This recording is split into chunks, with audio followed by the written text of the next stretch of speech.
అదే RTV app వార్తల్ని క్షణాల్లో చదివే అవకాశం ఉంటుంది. ఒక న్యూస్ పేపర్, ఒక టెలివిజన్ ఛానల్ మీ చేతుల్లో ఎప్పుడూ ఉంటాయి.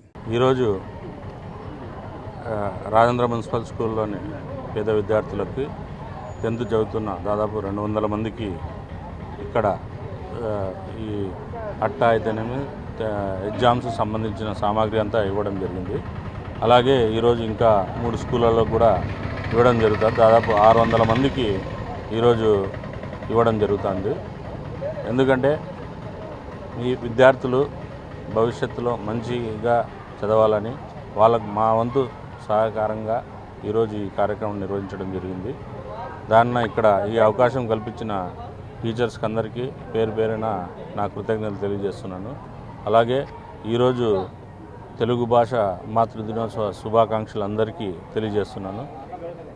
ముఖ్యంగా గతంలో మేము చైర్మన్గా ఉన్నప్పుడు విద్యార్థులకి మీ పుస్తకాలని గ్రంథాలయాలకు ఇవ్వండి, ద్వారా పేదలకు పుస్తకాలు పంపిణీ చేస్తామని చెప్పి ఆ రోజు మేము పుస్తకం ఉండి అనే కార్యక్రమం నిర్వహించడం జరిగింది.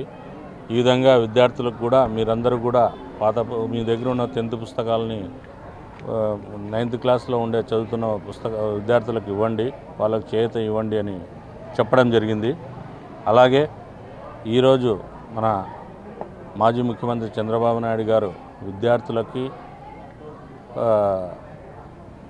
ఆయన ఎడ్యుకేషన్ పరంగా కూడా ఎంతోమందికి యువతకి ఆయన ఆదర్శం.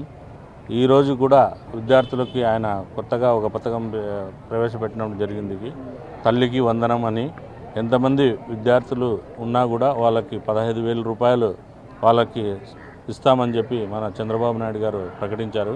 కాబట్టి మనమందరం కూడా ఆయన్ని తెలుగుదేశం పార్టీని అధికారంలో తీసుకొని వస్తే, చంద్రబాబు నాయుడు గారు వస్తేనే ఆంధ్రప్రదేశ్ భవిష్యత్తు ఉంటుంది. కాబట్టి ఆయనకి స్ఫూర్తితోనే ఈరోజు ఈ కార్యక్రమం నిర్వహించడం జరిగింది.